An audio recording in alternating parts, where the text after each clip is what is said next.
All right. Rocket man. We're laughing, dude. Every time. Hello and welcome back to episode 7 of the C-Suite Cyber Podcast. The C-Suite Cyber Podcast helps C-Suite executives make security-informed decisions. What we got today, Mike? Yeah, we have a special character on the podcast today. Ooh. The infamous human debugger, aka CEO of Tandem, aka what'd you call him, Papa Small? Papa Small. Papa Small is on here. He's going to regale us with the stories of his travels in the cybersecurity. You're going to interrogate him like he used to do people. But yeah, we have someone on. We're going to get some cool perspectives. Yeah, it's going to be a good time. Well, thanks for being here, Keith. I appreciate you taking the time. I don't think I've gotten to speak with you too much over the few times we've met. So excited to learn more about you. Thanks for the welcome and thanks for having me. Yeah, of course. So Mike didn't really talk about anything that you've done in your long career. I'm letting you pry it out of him little by little as he sweats over there in the hot lights I have him in right now. So I pulled up your LinkedIn because I knew you were a police officer to some extent. Do you mind kind of going over, because I also say TSA officer. So do you mind kind of giving a background of what you did before you actually transitioned into cybersecurity? Yeah, before police officer, I was in the military, and so I'm a combat vet, and always shout out some special support to those who serve and have served. After that, I did go into law enforcement, where I stayed for 34 years, starting with the lowest rank you can get, the lowest job you can get, and actually working my way up I was a captain over investigations and the whole side of the police department that does most of the community service along with investigations and that type of thing. Obviously, most of my forte was in investigating and also as a crime scene specialist, collecting evidence and stuff from the crime scenes. Interesting. 34. So it's longer than I've been alive. Mike, how old are you? No comment. You mentioned being a combat veteran. Did that, I guess, were you MP or did you have another type of job when you were in the military? I had a couple of jobs. I always loved aviation. From a kid, I have a pilot's license before I could drive at night. So in the Army, I was a medium helicopter repairer. That's the big Chinook helicopter with the twin rotor blades. And from that, I finally got into flight school and became a pilot. And I flew the OH-58, which is the Jet Bell Ranger helicopter. Very cool. So you've had a few transitions in your careers then, going from mechanic to pilot and then pilot over to police officer. Interesting. See, you're way more interesting than Mike is. Yeah. And now hacker. Yeah. You know, I like to say I brought him over to the dark side. Everyone gets a little laugh out of that. Except you. It's only It's fair. okay. Yeah. Well, But you've heard me say it before. Yeah. All right. So from mechanic to pilot to police officer to, working your way up, eventually becoming a captain and actually being in charge of a large portion of the law enforcement for a city to hacking. How does one make that transition? Did you just get bored? Did you see Mike doing it and you thought, wow, this kid's actually doing something pretty cool. Maybe I should try this. How did you actually push yourself? Because I think a lot of people also wouldn't take the initiative or actually put in the effort to transition from one thing that they're already well versed at. Yeah. Well, I've always been interested in computers and, I've been a big computer gamer for a long time. So, we used to build computers together and that type of thing. And it really does track a lot with investigations, collecting evidence, forensics. It was just very interesting to me. And to find out more about it and what you can do and all that was very interesting to me. So fortunately, I had a good coach, somebody to bring me along, tell me what to do, and was very, very strict on me. But he really did show me the ropes and showed me what I needed to do and work me through it. And, I still do that today. I spend 4 to 5 hours a day just hacking or learning techniques or whatever. So it's it's certainly something you can never stop. You just got to keep learning and mess with the new technology out there and see what you can do. Very cool. What do you think is the last technique that you learned? The last technique? Well, I'm always learning something. Right now, I'm just working on different techniques to hack on Linux systems, and also spent right before that a lot of time doing on Active Directory. Obviously, because everybody's just about got Active Directory, so it's always interesting to find backdoors or ways to get into that. Yeah, he's been doing his Linux. Provost was the last thing he was working on. Did you take a look at the, is it LDAP Nightmare that just came out recently? I just told him about it after we were talking. What was it, yesterday, the day before yesterday? I was like, yeah, AJ said there's a new LDAP tech. I was like, I didn't think it was interesting at first, but they have a new like RCE variation of it. So that looks fun. Hopefully that sticks around for a while. Yeah. I mean, with it being Microsoft, you never know if it's actually a feature. Yeah, I'm 100%. I only like pay attention to ones I think will be around for a while. Otherwise, they're not worth learning because they'll be gone by the time you get something cool worked out with it. Yeah. Cool. So going back to you, Keith, with your investigations, you mentioned that it's pretty similar, right, to the police work investigations that you used to perform. What do you think is the biggest difference between police work and like digital forensics or incident response or hacking, any other piece of the cyber side? Well, the biggest difference would be that you're behind the scenes and you don't have to deal with people face to face. And obviously, law enforcement's a lot more physical and a lot more dangerous situations you get in than being on, sitting in your room with a computer and, hacking from the backside of it's a lot safer than being out there on the street. That's a good point. Yeah, what's funny is when I teach him, I try to like point out like how it relates to like a typical forensic work or something like that, and try to show the relationships because that's how his brain works. I probably got it from him, like how I make things connect and logically. So I try to do the same when I teach it. It's just like this: when you're doing a fingerprint, you're looking for this thing, and it'll lead you to this thing, and you get in the mindset of the bad guy, and you can understand the only options they have to figure out where they went if you lose the track or whatever. Yeah. Well, Mike, what's your glaring question for your father? How bad do you hate my classes? No, you used to seriously get frustrated with me. Oh, yeah. Because talk about the transition. Because in the beginning, you had a tough time kind of making that mental shift from police work to something new, because you're like building the plane as you fly it. Definitely talk about that some, because I think it's super interesting.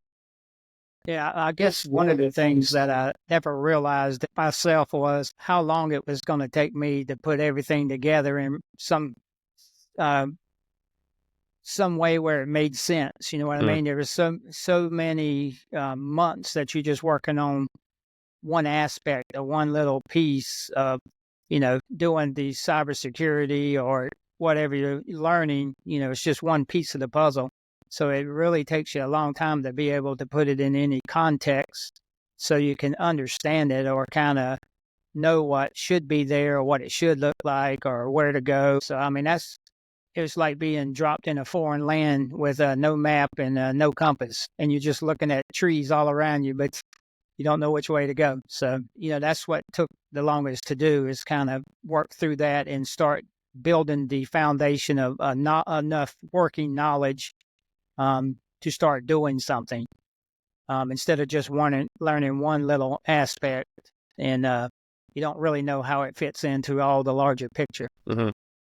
That would be what I'd say. And as far as him being my teacher, he used to frustrate the hang out of me because he certainly doesn't believe in giving you the answer. He will let you pull your hair out and struggle for quite a while and sit over there and laugh at you. But he says, then you'll remember it when you learn it. When you figure it out, you'll remember it. Has that been pretty true so far? Oh, yeah. I think anyone, like some of the other guys I'd like to have on, I've actually taught, had the privilege of teaching, they'll say the same thing. Like I've sent them on like hour-long journeys into a topic, but once you frustrate yourself enough, you won't forget it.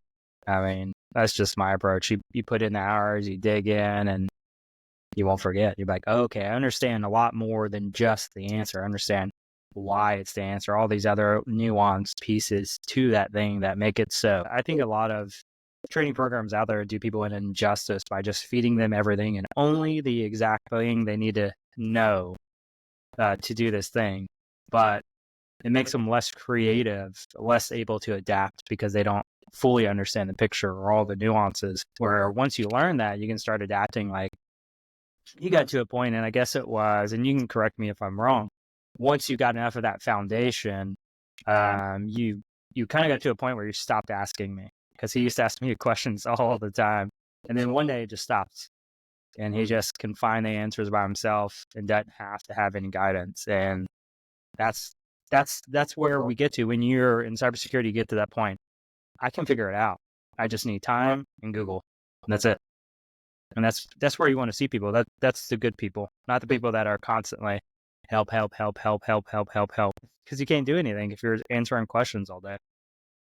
Yeah. Yeah, that's real true. I mean, that's probably the best part of it now, is that it's not as frustrating because I know where to go and find the answer, and all the different places to look for it. And it helps out a whole lot instead of just being stuck for days trying to do one certain technique or whatever. You're trying to learn one special technique, and you're trying to get past one point for 3 days, just beating your head against it. Yeah. I tend to spend fairly long before I'll ask other people at work for help. By fairly long, what do you mean, like an hour? Well, for you, it would be an hour. But for other people, it'll be like a good 3 hours. Like, hey, help me write this code real quick, man.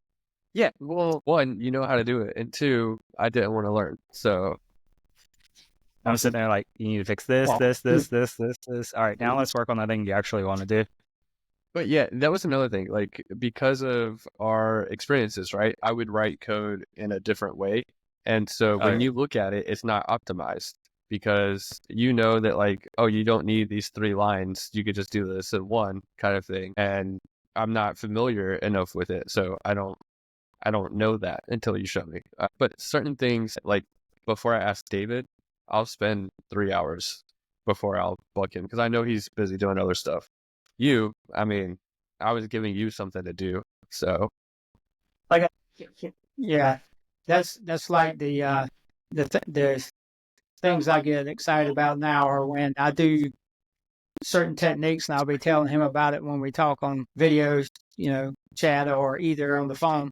And he says, "You have to show me that one. I haven't done that one yet." Nice. Yeah, it's always like give and take. So I don't know if we explained it well, but he's like usually on the road. So this is the first time I got him in one place and like, hey, we got to get you on the podcast before you take off again on your adventure. But yeah, we'll usually hop on at least once a week. We'll hop on and screen share and just chat about Tandem or whatever, or talk about something he's learned or I've learned, or something I've built that I want him to look at. So yeah, so this is great to actually have some time with him in person, in real life. IRL here. All it took was a podcast episode, man. That's the key. Yeah. Drove across the country for it. Yeah.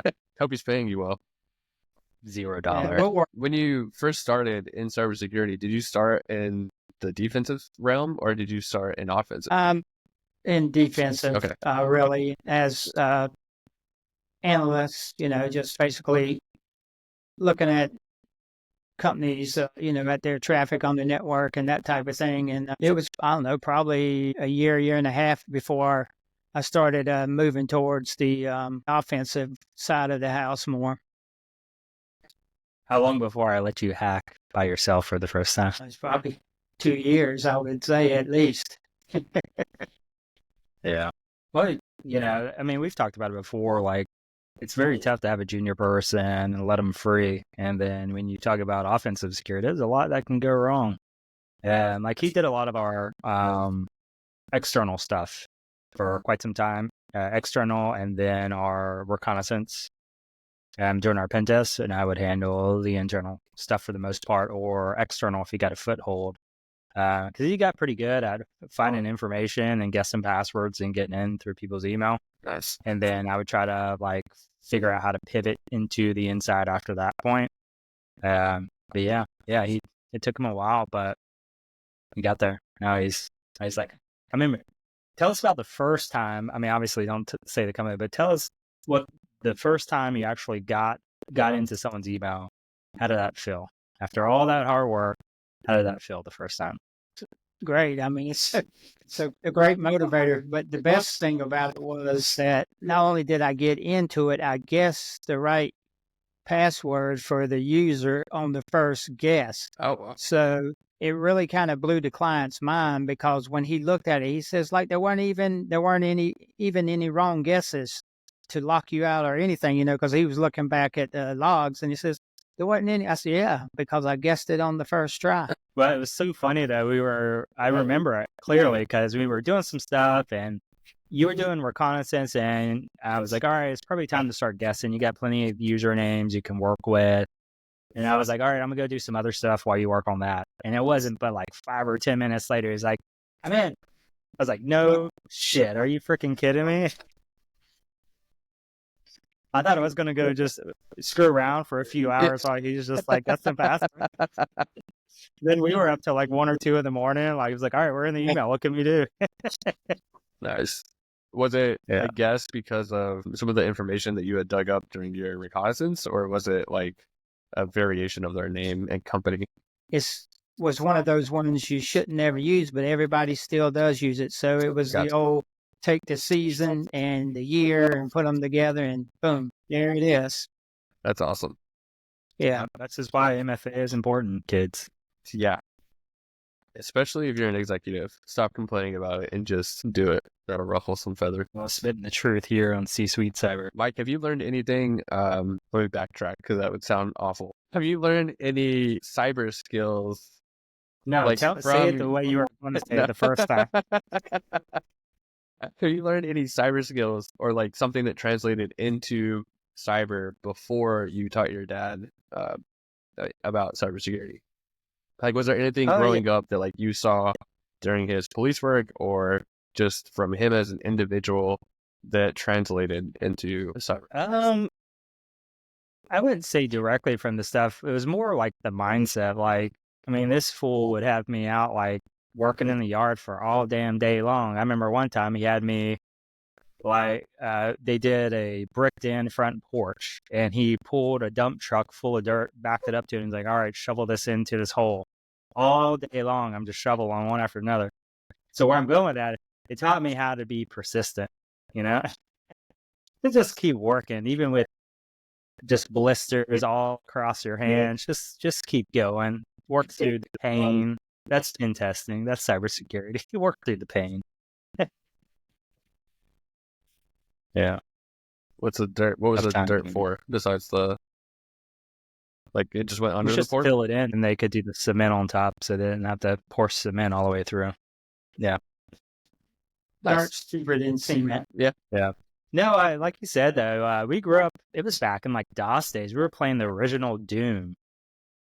Like he said that he didn't gloss over, but you didn't dig into it. He is a gamer. He's been gaming. He's been playing WoW since I was in high school.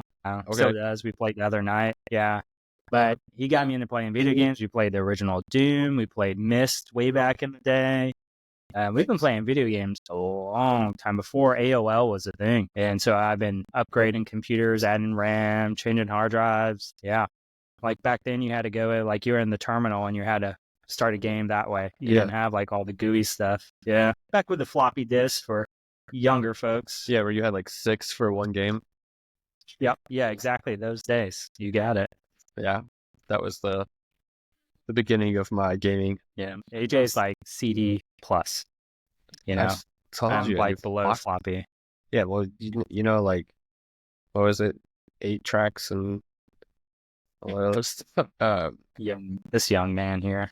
I've never been a big computer gaming person. I used to play League because it was free and it was a good way to save money.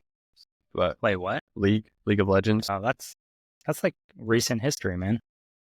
Yeah, well, I don't play computer games anymore, so Too busy. He's a businessman, actor, cybersecurity expert extraordinaire.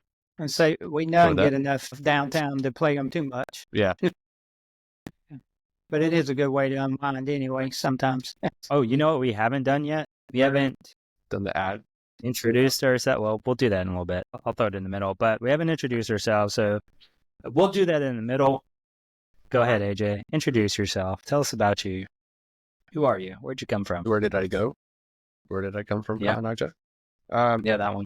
So I'm AJ. I went into the Air Force after high school, became a threat hunter, and did incident response after being an Active Directory admin. And then I left and did threat hunting for a bank, and then Purple Team, and then now I do detection engineering and testing. Short. I like when you introduce yourself this way. Yeah, because it doesn't make me look like shit. Thanks. Usually AJ does this like 10-minute spiel. I did this stuff. I did that. I hunt bad guys in the military. You know, I dropped in with a parachute in my laptop. I took out China. Not at all. It's not my fault. You had a very different military career. If I just say, oh, I flew a death for 6 years, like no one's going to give a shit. But if I say, oh, I was on a team of 5 people who went, and anytime someone may or may not have gotten into the Air Force's network, we killed the access, it sounds better. Yeah, that sounds better. It's marketing. Yeah, I slept in a hole. For 6 years. It's amazing. Yeah. And you carried a big old gun. Yep, did that too. I slept in a brick building with air conditioning and got to work on a keyboard and probably have carpal tunnel. That's the biggest issue that I have. You have blown out knees and all this other stuff. Yeah, I always was a little envious of the Air Force because on my first duty assignment in Germany, the barracks that I lived in had Air Force guys living in there too, and they got extra pay because it was below because it's Army their standard. I said, and I live here, but you're getting paid extra because it's below their standard. Nice. Were you at Spingall? That was in Mainz, Germany. Okay. It was our air base there. I was at Ramstein for my first 2 years. And I used to go there quite a bit. We hauled a lot of stuff out of there. Good times. Mike, are you going to introduce yourself and your dad, who you didn't introduce at all at the beginning? He already talked about who he is. There needs no introduction. I will go into why I call him the human debugger, though. That's a good story. So my name's Mike. How are you? I'm the other co-host here. I just hack stuff. That's it. That's all I do. Hack all the things. Hack all the things. Yeah, as Duocore once said, famously. No, I didn't do anything cool in the military. I got out. I found some cybersecurity stuff. Did some defensive stuff. Into offensive stuff. Went back to defensive stuff. Went back to offensive stuff. Now I live in the middle in Purple Land, and I just build stuff now. Good times. And amazingly, I get to play at Tandem Cyber Solutions with my dad. That's our company. I'm the lead pen tester. I was going to say the creative engineer, but lead pen tester. Yeah, I do all the building for us as well. All right, so there's the lovely introduction. So his nickname I gave him was the human debugger. And the reason, so we all know what a debugger is. Well, maybe not everyone, but a debugger is how you like troubleshoot your code. You walk through and like, all right, where's the problem? This man, he can break anything, any process, any computer, anything that works. He will find the problem and figure out how to break. So I call him the human debugger. We were like working on some Tandem stuff, and I was like, oh, this is a great way to build this thing. Here's the idea. Here's the math. He's like, yeah, but what if this happened? It would break all your math. I was like, no, there's no way you can break it. And he's like, on the dry erase board, like drawing. I was like, no, this one scenario will break this thing. Damn sure. Like, I was like, that's why I bring stuff to him. All right, approve this thing, poke holes in it, or what I think the Israelis call it like straw manning or something like that, where you like of do like a devil's advocate and you just worst case scenario, like what can go wrong with this scenario. I need to get him like a t-shirt or something with it. It'd be amazing. I feel like people might get the wrong idea if they just read human debugger. You should get, what was that game? Is it surgery or surgery? Operation? Yeah. Same thing. Just get like a little operation guy. The one from Dollar General is called surgery. Get a operation guy and put a human debugger on it. You need something for sure. So what else you got? What I know you have a list of questions. I don't, because I went to the store and then I got food and I didn't have time to prep. I'm very what a impromptu shame. right now, but on the fly. That's how we have a list, and then we go like zigzag around. And then we're like, oh, shit, I don't know how to summarize this. We'll just whatever. Or he falls asleep halfway through the episode. Never fell asleep. And we just let him answer whatever question he thinks we asked. I was close. You weren't close. Dude, he talks too much. We gotta have a bill next time we have DJ on. Yeah, he is by far our most listened to podcast. He actually had a bunch of great insight. And while I was running the next day, I had a bunch of questions in my mind. I was like, damn, I should ask these. So we'll definitely have a round 2 at some point for sure. Yeah. All right. So how about this? Here's a good question. So out of all the pen tests we've done at Tandem, what is like your top 3 of things that you would recommend to executives they should just do? Hands down, like no brainers, things that you've seen during pen tests that they should be doing, they're not doing. What do you got? Things that they are not doing. Yeah. Things that like problems that you've seen. It should be doing to fix them. The first thing would be the vulnerability scanning and pen testing on a regular basis. So why do you say that? Because it's a great way to figure out where you stack up against other defensive positions for your company in cybersecurity. And a lot of times, what I see is that, and anyone who's worked in IT knows that most of the folks who work for a company, the IT folks, most of them are spending their time keeping the wheels rolling and the car on the road. So they don't get to spend a lot of time on the security aspect of it. So, it gives them an independent perspective as to where they currently at. And obviously what we like to do is we like to work with them and help them go in the right direction and to tighten up that big security hole that they have. Yeah, I would say it's very true. Most of our reports are over 100 pages. There's very few times our reports go under 100. There's so many findings we have. A lot of them are first-time clients that we'll have, and it's like over 100 pages because these things are missed. I think we had one client, I just ran out of time. I was still finding stuff. I ran out of time. I had to stop finding issues because I needed to get everything documented before it was time. We've had a handful of those. It's like 4 or 5 different ways to get to like controlling Active Directory. Like imagine that. It's like 5 ways to get control of the network. Completely independent. There's no crossover in technique. That's scary. Yeah, this happens more times than you think. It's stupid. And there were no detections there? So we typically work with clients who don't have, they don't even have a SOC yet. They're kind of still at the vulnerability management piece. They're still trying to figure that game out. So a lot of them don't have SOCs. I would say maybe 50% have a SOC, and most of the time it's third-party monitoring. But yeah, so a lot of findings. So that's what you're talking about. Number 2, what do you got? Number 2 would be that it's a lot cheaper to spend the money on the offensive side of it than it is to pay the money out after you have the attack or you've been breached. Or for those folks with all the compliance regulations, you get fined for not being compliant. So it's obviously better to spend the money up front because it will save you a lot on the backside. Yeah, that's a good one too. I think, especially around penetration testing, there's a wide variance of pricing, right? And huge. We've talked about it in one of our earlier podcasts.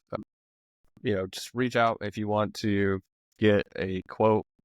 We have a page that you can go to kind of discuss with Mike and Keith the scope of it. They'll give you a number and shop around. See, it's like a mortgage. See who can give you the best rate and who you actually trust, and then make a decision from there. One thing, you mentioned compliance. My dad works with machining and producing a lot of parts that go to satellites or different government contracts and stuff. So they now have to be CMMC compliant. And that's been one that I've seen come up recently where if you're not compliant, you lose your contract. So that could cost you. Yeah, that's a new one that came out, 2 years ago? I think so. Something like that. Yeah. So if you lose, that contract, that could be millions of dollars just because you didn't take the actions that were laid out for you. And usually compliance is like a questionnaire, right? do I have this in place? No. Okay, get this in place kind of thing. Yeah. Well, a lot of people are pulling back from that. We saw that IDSA, Insurance Data Security. Yeah, IDS, I had to like sound out what the acronym was. So South Carolina had like a new insurance requirement. And like, is a requirement, but it was one of those ones that were new, and they're not really enforcing it yet. And I haven't really seen any enforcement. We kind of stopped following it. I like had that as a service. But anyways, we hate compliance. We just like to hack. The moral of the story is that they used to do a lot of the questionnaires, and we've seen that with the insurance as well. The actual insurance policies is say, hey, go through this questionnaire, answer it, and then we'll give you a policy based off of your answers. But now, like such as with the CMMC, now they're like, no, we actually want to know. So there has to be some sort of thing that quantifies the level of security you have versus what do you think? And that's just a whole way that they're using to reduce that risk. Because people lie, right? You know, the old show, Lie to Me. People lie. Everyone lies. The question is why? Why are they lying? So they're looking for forms of validation now versus just trusting and we'll deal with it later. They're just losing money hand over fist now, and they can't really afford to do that anymore, I think. Yeah, and I think something that y'all have talked about before on one of your shows is that you find out a lot of time that, you know, people will hire us for a pen test, but then they box you in a corner, so you really can't test their full network. So you can only assume that the reason they're doing that is because they want to make sure they get a pen test with very, very few findings. But obviously, that's not the best situation for your company because, you know, you want to find out what holes you have and plug those holes. So it's just interesting sometimes some of the pen tests you do and you see what they do to you, you know, where they give you access to and what you don't have access to. And then sometimes they're surprised when you end up with access to things they didn't think you were going to have access to.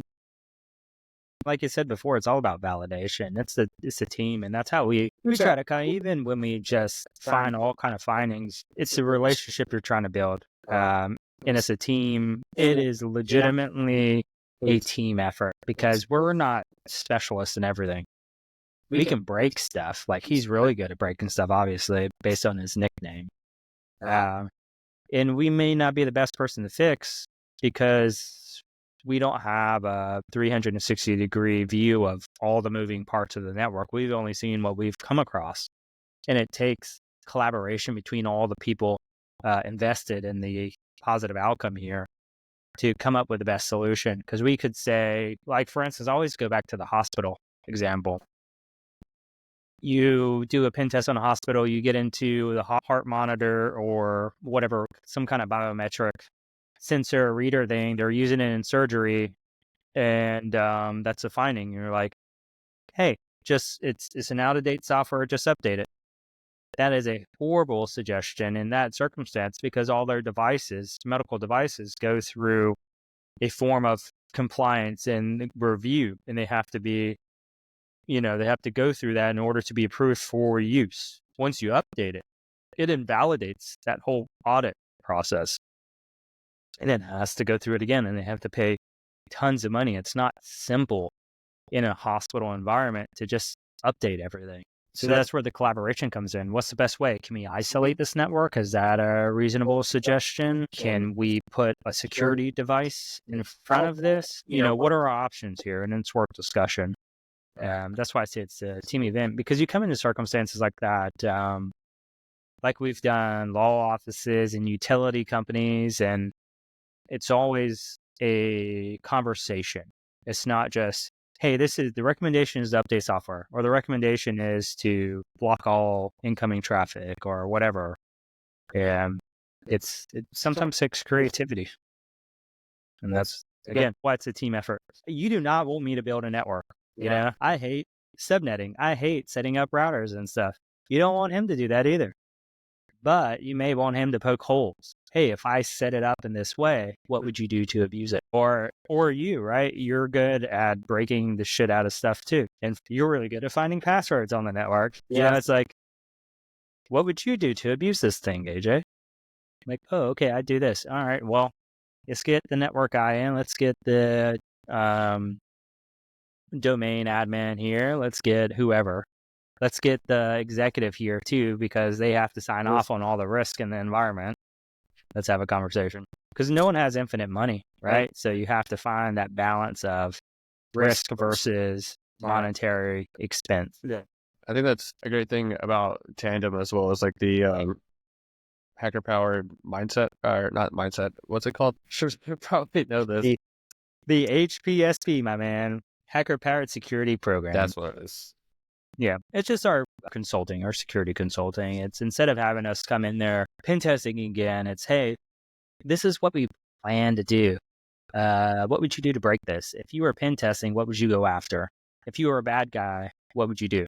What would you attack? Are there any exploits? Are there any things you're seeing that are commonly abused? Because we'd rather fix that now, early on, versus like a year later after we set this up and they've had a whole 12 months to abuse this thing on the network. Yeah, it shifts from being a one-time engagement with Tandem to, having the ability to rely on you guys when needed and not have to spin up another contract and all that jazz. It's just so expensive to get good security people, hire good security people in general, and then getting someone with that offensive and defensive mindset at the same time. You're looking for really hard to find people, and then you have to have enough work to pay for it, to make that worth the cost. So it's better, outsource. Hey, Tandem, help us with this thing. I just need you for like 2 hours today. Oh, great. Yeah, we can do that. Yeah, pretty much. That's two. Keith, what's your third big problem? Yeah, what is it? Well, I think the third one always has to go back to that cybersecurity is a team effort. And that's one of the reasons I say that, you can't look at your IT department solely, for the status of your cybersecurity, because we all know it just takes one widget on the network to not take it seriously and do dumb things, and then the whole company is compromised, because somebody made their password 123, even though you tell them not to, but the company doesn't have any kind of hardware in place or software in place or any configurations that will automatically pick that up and say, no, stupid, you can't make your password 123, because that's a commonly guessed password. So it's, you'd be surprised how many companies still don't have stuff in place to prevent employees from doing things like that, and educating them. This is why you don't do that. This is why you don't make your password 4 digits, because it'll be cracked in about 15 seconds. Mm-hmm. That's why you want to go on there 14, 24 characters to make yourself a little more hack-proof. Yeah, I was, speaking of password lengths today, I was like, you know what really grinds my gears, man? We were upstairs working, and I was taking care of some stuff before we were getting into the stuff we had to do today. I was creating an account on a website, and it had a maximum password length. What was it, like 15 characters, 16 characters, 14 characters. And I'm like, are you freaking kidding me? Because, I'll usually have like an auto-generated password, and then I use that. And it's usually like 20-something characters long. And I'm like, this is stupid. And I was like, Big Bertha down here, it's my password cracker. I was like, this girl, she does, I think it's like 40 billion a minute or a second or something crazy. What is it? No, it's 400 million guesses a second. That's what it is. It's like she would have her way with all these passwords in the system right now. It's ridiculous. Do you have a Amex account? An American Express watch. Why are you asking this? Because their passwords are very short. This was like a local utility company. Oh, well, yeah. I mean, obviously you're not pen testing Amex, but I'm just saying their passwords are super short to where like my normal idea of a password would not work. So that's one that I always have to look up. So what's your password you normally use? It's Mike Small 1993. Is that your birth? Yes. I feel like you're a 90s baby. Yeah, I told you, 34 is older than me. Oh man. Oh, you know something else I want to talk about. Let's talk about what's going on this new year for us. So, I talked to you some off air, right? About some of the things we're going to be doing. So, just give people a heads up. Yeah, this new year we're going to be doing some live stuff. Give folks a chance to hop on, ask some questions, hang out with us a little bit. I'll be doing it under my personal account as well. So I started up some stuff so you can connect with me. And actually, I'll start putting links to our social media, our individual social media, in our podcast description so people can reach out with questions. I know we told y'all to find us, but we'll make it a little bit easier. But yeah, so look forward to that. And the idea with that is make it easier to hop on and say, hey, I'm having this issue with my security program or with my IT stuff. Help me out. Or maybe you're new, you're getting into cybersecurity. Hey, what would you recommend, AJ? Did you like threat hunting? Did you like this better? Or what certifications or courses did you like? AJ hates certifications, by the way, so don't ask him. But yeah, just give everyone an opportunity to ask questions and engage. Yeah, so that's going to be fun coming up in the new year. What kind of games are you going to play? I'm going to say you're lucky then because my cohort over here never lets me stop doing certifications. I always got one in the roll there. Yeah. It's like, what's next? I mean, it's different, right? I'm not in the OffSec space anymore. So all my certs are lapsed. And then like looking at CISP, do I really want to pay that much money just to have an acronym behind my name? Like, I don't know. I don't think they hold their worth, especially if it's like a 5,000 plus cert just to take the class. Yeah, I see he gave you the big hack the planet. He lit up his sign behind his head there, hack the planet. Is that your shut up, AJ? That's your time? No, I noticed it wasn't on. I was sad. Got it. Well, I've had it a long time, but I put it in here because, I thought he was trying to get that superior attitude, like, hackers rule. Yeah. Yeah. Hacking's the best, bro. Yeah. It's a lifestyle. I didn't choose it. It chose me. Yeah. Do you have Live, Laugh, Love behind you too? Oh, yeah, right here, actually. Yeah. So let's talk about, so this would be a little off topic. What has been your favorite place on your journeys? Because this man's been journeying all around the U.S. for the past few years. So what's been your favorite place to people? Because we have a lot of people, and I'm the same until recently, where we haven't taken enough time off to go enjoy the world. You've been doing a lot of enjoying the world outside of me forcing you to do certifications. So what's been some of the most beautiful places you would recommend people go check out? Well, anywhere there's nice big tall mountains and good hiking is my favorite. So Glacier National Park was awesome. Enough for me to go there twice. And last time we spent a month out there. I didn't realize how many parts of that park there is. Most people only go to one piece of it, but there's actually many separate ones that are connected to that. So I'd say that was my favorite. Most dangerous one I ever went to was Zion. Yeah. There's some hikes there and things you can do that you probably shouldn't do. He's I'm talking about Angels surprised they don't Landing. lose more people. Yeah, I'm surprised a lot more people don't die. So we're really big on doing risk assessments in both the physical and virtual world. And yeah, Angels Landing in Zion, we're definitely, we was like, yeah, too much. I backed out way earlier than he did because I went up to Zion with him. I met him. He was coming down. I think you were coming from Glacier, right?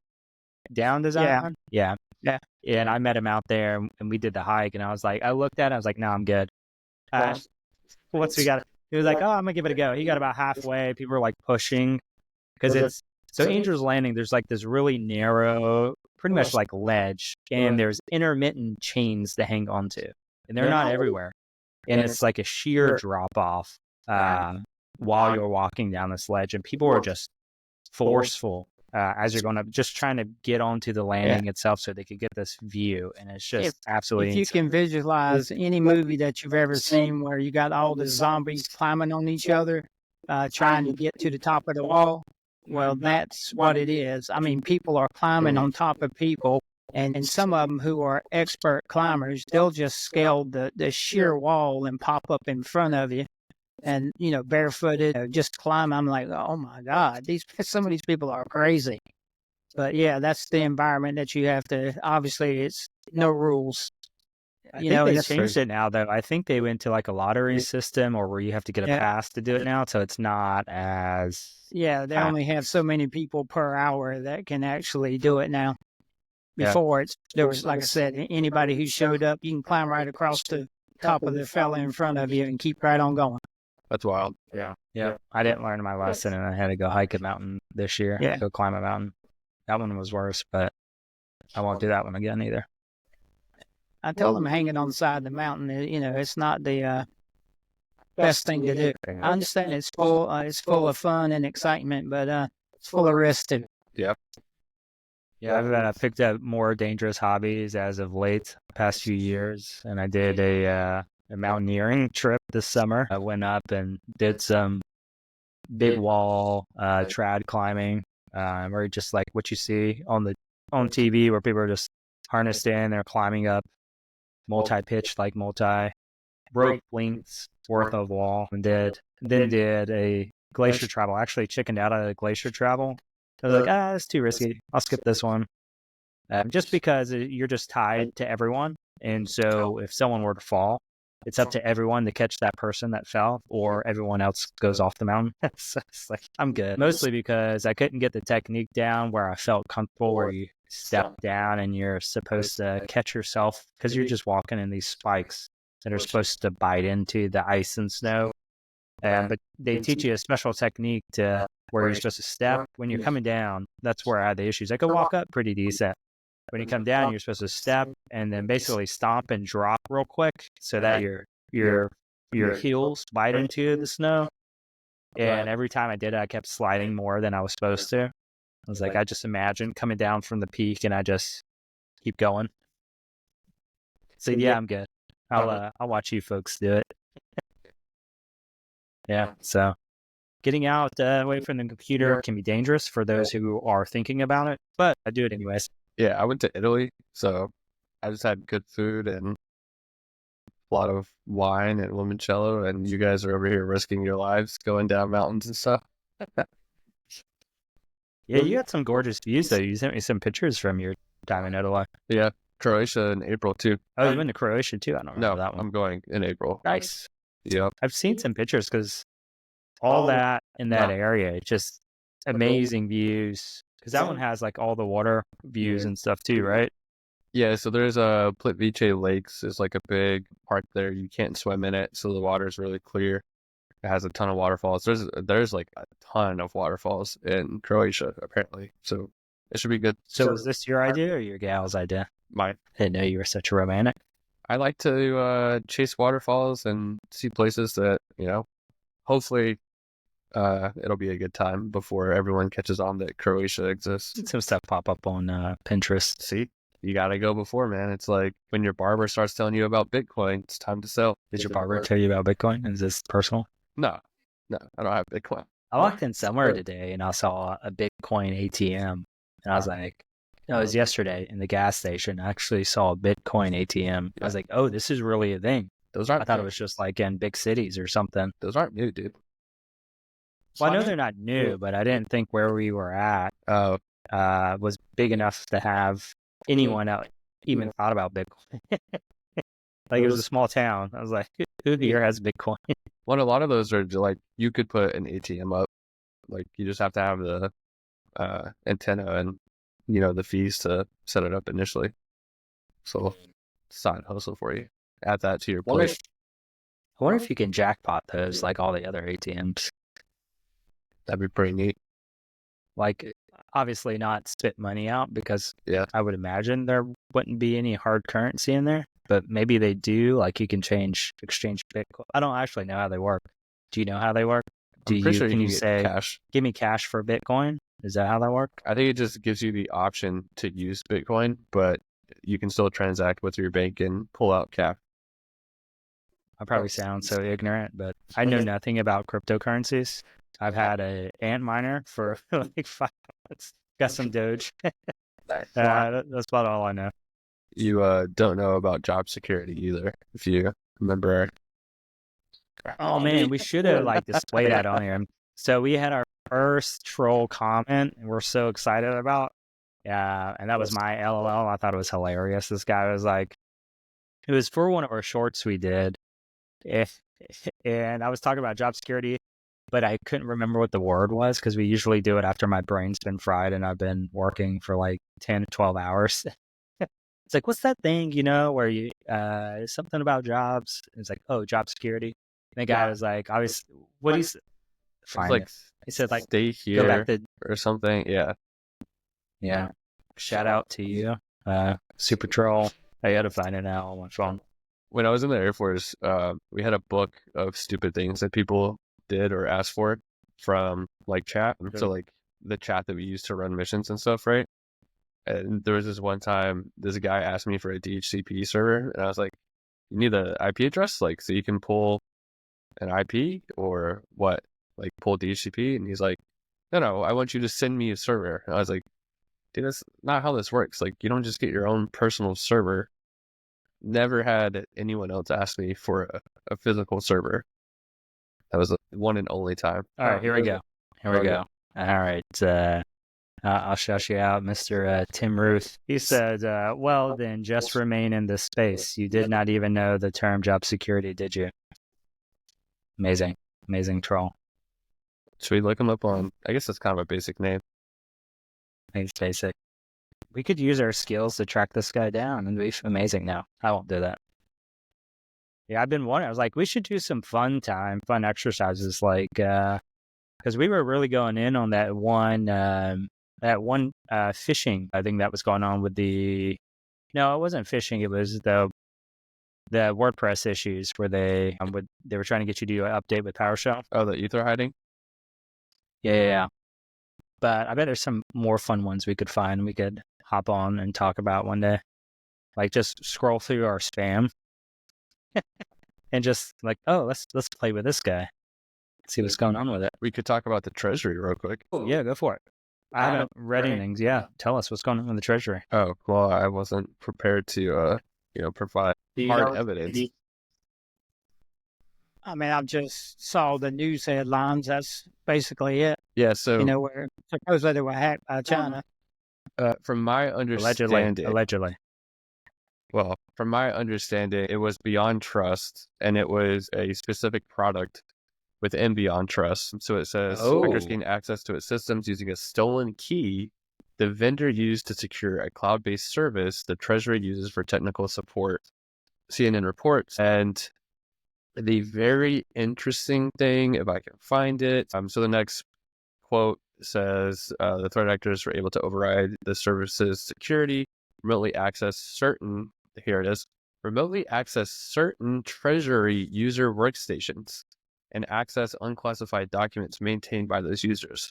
So my question, if I'm the Treasury and FBI, is why did you have a key that went to certain devices in the Treasury's network? I don't even know how that would work.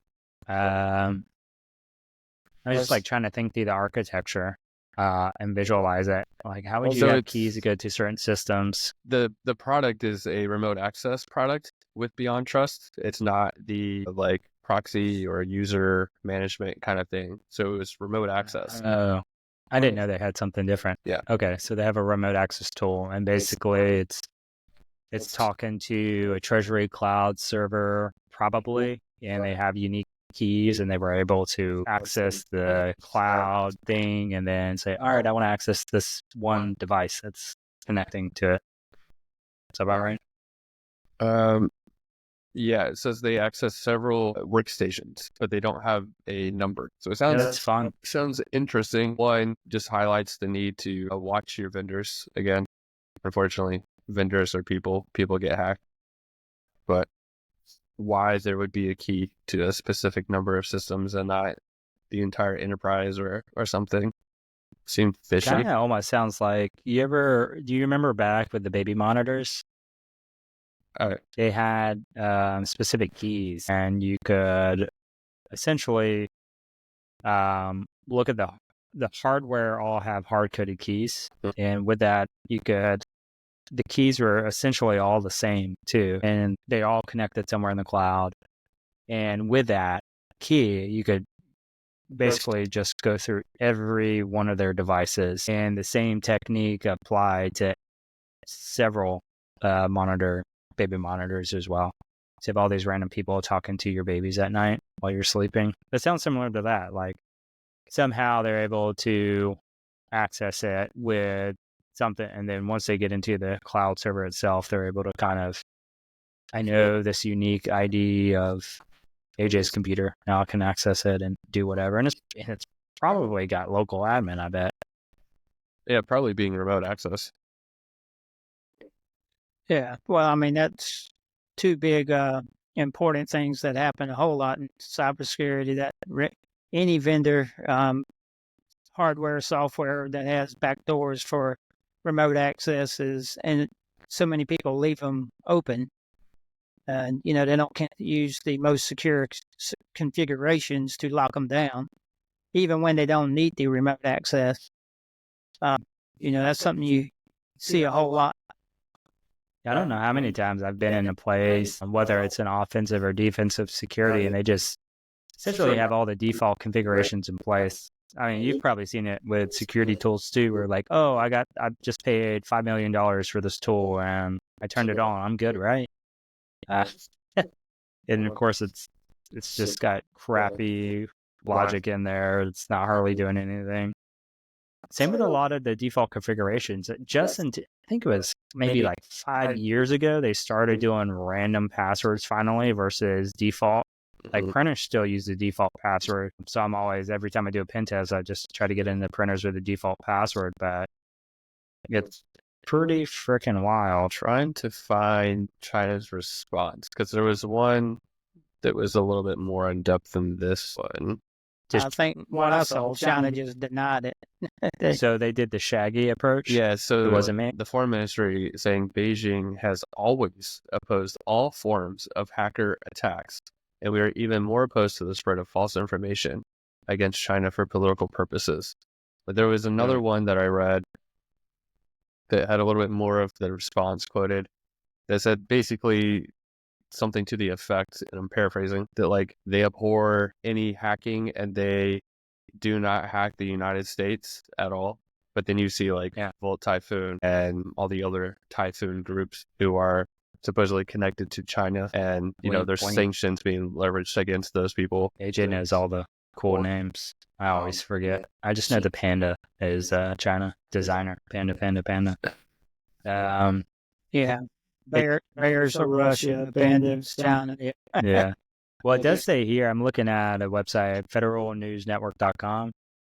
They are saying that it was an API key itself that was stolen. And it says that Jason Weiss, some guy at Second Front Systems or whatever, he says that, which I didn't actually realize this, that with FedRAMP, which is a program that the government's put in place to kind of increase security, they typically don't address API security with FedRAMP, which is insane to me, because almost everything is leveraging APIs for stuff these days. It's insane. So I guess I need to explain APIs, because I think we got on the ball of explaining. So an API is a programmatic way to access a functionality in a website. So traditionally, you'll go to a web page and do something like log in, or you go to googlenews.com and you can see all the news. But programmatically, like if I wrote a program that wanted to pull the news down, I would use an API, which is just going to pull stuff in a version that makes it easier for that program to understand the data it's getting back and to play with it. So it's just pulling very similar information, but in more of a easy to understand computer format. And the advantage of using APIs is that, you can have people access it with programs. But the problem is that they're I wouldn't say necessarily harder to secure, but they have to be as diligently secured as a normal program. And a lot of organizations fail to do that, or they don't pay as much attention. So there's ways to force it to do things they didn't intend for you to do, or just abuse it in general, just like a website. It may be easier though because they just didn't spend as much time on it, essentially. And at one point, AJ said, "I want to learn how to pen test APIs," and then he didn't do it because I trolled him and said it was very boring, because it is. Don't have to worry about it. But I found an article on the Hacker News just to dig into this a little bit more. So it was a SaaS application key, API key, that was stolen that basically allowed them to reset passwords for local application accounts within the Treasury. There's an update posted, which is, I'm assuming this labeled as January 1st, 2024. I believe that should be January 1st, 2025. That says that they also targeted OFAC, the Office of Foreign Assets Control. And this was cited by an anonymous official, which is pretty similar, probably. Like, supposedly China did OPM, Office of Personnel Management, several years ago. So if you've ever held a clearance or any of the fun stuff, your information may or may not exist over there. They have it all. I mean, honestly, my dad and I were considering buying a subscription to a certain SaaS product, and this is the situation that we were concerned about, and why we never pulled the trigger on it is because a lot of organizations look at SaaS in terms of risk. All right, all I have to do is pay to access this thing. They're taking their responsibility for all the security, for managing access, for just all that stuff in general. And it takes the load off of their IT group. It also takes the load off of their security group. But what they're not realizing is that a lot of times these companies don't do a lot as much as you would think with security.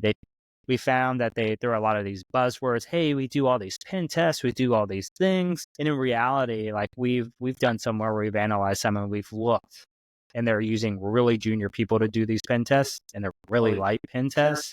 Or they say they're doing encryption. Like, yeah, we encrypt all the communications to this thing. And then you see the back end, and the back end's not actually encrypted. Like, think LastPass. I don't know if you ever looked into that. They were like, yeah, we do all the latest encryption and all this stuff. Their stuff was using this old ass encryption that was so easily cracked. It was ridiculous. And then they just weren't doing any of these things they said, or they were saying them in a way that made it sound true, but they really weren't doing what you thought they were doing. And this is that, the Wizard of Oz business with a lot of SaaS companies. Don't look behind this curtain. Trust us. Yeah. That's it. Hey, just trust us. We are taking care of your stuff. We promise. But that's the trade-off you're doing. So like what we do when we talk to clients about this is understand what data they have access to and understand the particular risks that are there with that data. Is it acceptable if this were compromised? Is that something you're going to do? Like for us, we were doing, I'll tell you what it was. We were looking at a pen test reporting platform. It was a SaaS solution. And the problem, if we did that, right, the problem is the type of data that would be sitting there, and if it were breached, would be detrimental to every single one of the clients that had information in there. And that wasn't a risk we wanted to take. Because anything that sits on the internet is sitting there just basically asking to be abused, essentially. So if you can't trust that your stuff's going to be protected, don't put it up there. If worst case scenario were to happen, and it's a very likely scenario, which this was based off of just our understanding of the architecture, don't do it. Just don't do it. Say no. Like trucks. Say no to trucks, kids. Bring them back there. Yeah, what are your thoughts on SaaS, AJ? Because I know you've talked to a lot of companies that have done SaaS and cloud stuff. What are your thoughts about the security that the steps they're taking to secure their platforms? I haven't looked a lot into the security aspect, to be completely honest, but SaaS in general is just something hosted in the cloud, right? So instead of having to host it locally and have the infrastructure to do so within your own network, you're paying someone else to host it for you, typically a vendor, or you're spinning up infrastructure in your cloud environment to host the same service or application, whatever it may be. So it's not always you giving them the entire data. Sometimes like it could be they manage it, but it's all your data that they don't have access to, kind of thing. So like we've worked with a few people that have stuff like that. But if there is a way, there was another one that we looked at, Mike, and I can't remember what it was, where they had access. I think that's what it was. The admins had access to all of the websites. Yeah. So again, people being people, if one of them were to get compromised that works at the vendor, leverage their credentials, they would then be able to basically steal any data from whoever website they had access to. But in general, SaaS is how a lot of people are going, but I've also seen a shift to people wanting to host on their own infrastructure again because of security concerns like this. I don't remember the number. I'm sure you could look it up somewhere. APIs have become the number one target in hacking recently instead of web apps, which, to be honest, don't really understand how API is different from web app. It's just, they just categorize them different. Yeah. So it's a different approach, slightly different approach to when you're doing pen testing to APIs. It's a lot more boring. I mean, they exist, they're there. I think as always, you have to know what you're getting into. Like same thing with containers, right? Like looking at these big companies who have a ton of data in containers, and then they expose them because they make a change or something, and now all of a sudden all these people's phone records are out in the public or whatever it might be. So that's with like cloud storage. Like everyone's been hammed up with the S3 buckets that they just accidentally flip that switch and say, all right, public, anyone can access view. And I've seen that in quite a few companies. I used to do AWS audits at one point, like cloud audits for configurations. Almost every time you see like that enabled. That's like, come on, people, stop. Yeah, I think it used to be enabled by default, right? Like, or it used to be public by default, and they recently changed it. I think you're right. Yeah. Well, they've added a lot of things to basically keep people on the straight and narrow, make it more different. Because that's the problem. Like back in the day, they were like insecure by default, and you had to take steps to make it secure. Now it's kind of starting to get the reverse, where by default it is secure. Like even your home routers are doing like random passwords when they install them versus a standard password, like administrator with a capital A or admin 123 or whatever, like you see on printers. That's pretty common on printers now. Still getting better. There's quite a few printers that don't do that anymore, but yeah, they're getting to where they're secure by default.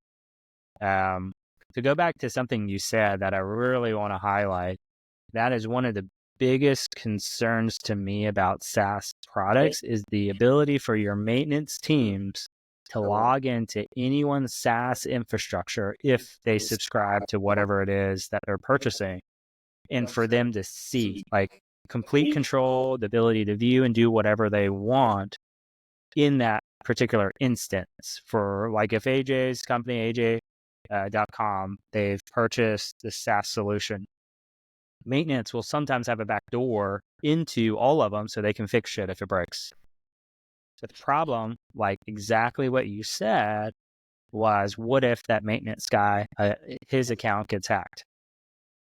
Now, everybody is screwed that maintenance guy has access to. And this sounds far-fetched, but it's not. It's happened at Google. It's happened at a lot of contractors. The maintenance accounts get popped, and now they just start bouncing. And we've seen this at MSPs as well, service providers. Their account gets popped. I think you talked about it last year at some point that happened. The service provider, one of their accounts got popped, and they had RCE and all these companies because that's how they went in there and fixed and did whatever they had to do. Yep. So your maintenance people can be your biggest security risk to your infrastructure, and most people don't realize that. Beware. Yeah, and don't buy TP-Link because they're supposedly vulnerable by default. Is that a China one too? Yeah. So the Wi-Fi extender I bought is Chinese, and I really want to look at the packets and see where it's going. Mistake number one, you bought something from China. I mean, I also have a Samsung fridge, so Yeah. what? AJ wants to put out a, hey, you can't hack me. No, I'm kidding. I won't do that. No, Don't dare hackers. Don't do it. no. My Don't do girlfriend that. clicks on sponsored results, the first one, and I tell her every time not to, and then she clicks allow my location, and I'm like, what are you doing? This does not need to know your location. You can type in the zip code. You know, the people we love are our biggest risk. They hurt us. They've hurt us. Yeah. Cool. Well, all right. Yeah, let's wrap this bad boy up. You want to do a summary since you're Mr. Dude, Mr. Host? I make you do it anyways, regardless. Summarize all these things because you were very you were engaged this time. I appreciate you. thanks for not taking 5 minutes to answer a question there, Keith. I apparently have a limit. I think it succeeded with certain guests. So in this episode, my co-host is I'm a laughing kid at me. born in the 90s, you know. You get 5 minutes of their attention. That's it. They're done. It's I think DJ's younger than you. better than some people's. Yeah. Yeah. All right. I'll shut up. Go ahead. Thanks. So in this episode, we went over the awesome career of Keith, aka Papa Small, transitioning from mechanic to pilot, which that's badass, by the way. Always wanted to be a pilot. Into police work, traditional police work, down and dirty, beating people up. Just kidding. Maybe. And then going into You don't say that. cybersecurity and transitioning from within cybersecurity from defense into offense. So you definitely have a lot of experiences, and I didn't know that you were such a adventurer as well. I mean, Mike makes sense, but you've got a little bit more wisdom to you. I'm surprised that you were hanging on the side of the mountain. That's big risk there. It's getting that nice view, like being like you're flying. You know, you got to get up there on top of the world. I do want to go to space, but that's beside the point. And then we also went over Random stuff. Yeah, a bunch of random stuff. There's good tidbits in there. Check the shorts. It's good tidbit. Yeah, check out the shorts. Went over the Treasury very briefly, how contractors can be your biggest risk, especially if you're a government agency. It seems like it's become more common to focus a small contractor and then pivot. CMMC, that's why it's there now. Yep. Don't know what it stands for, so you're going to have to provide that one. And then we also discussed Keith's top 3 biggest issues that he sees, and I don't remember them all. Security as a team, I think that was 2. 1 was vulnerability and penetration testing not being performed. And 3 was something. Feel free to help out, Mike. Yeah, this is the best part of the show. I think people tune into is to watch you struggle. And it's just amazing. It provides so much value and entertainment. It's just worth it. Well, what's really impressive is I didn't take notes this time, so I don't just have a list to read off of. I'm, trying to go through my wrinkly parts of my brain to remember what was discussed. Yeah. Well, good job. Good job. Yeah, I think you got most of it. So if you call into Tandem, this may be the guy you'll be talking to. He does our day-to-day operation stuff. So definitely call in, chat with Papa Small over here, aka Keith Small. So I guess I'll do the social media stuff. Check us out on LinkedIn. We're putting stuff out on the feed all the time. I'll add AJ and Ashley, add my dad's stuff on there too this time. You can reach out if you have any questions about stuff that we talked about on this podcast.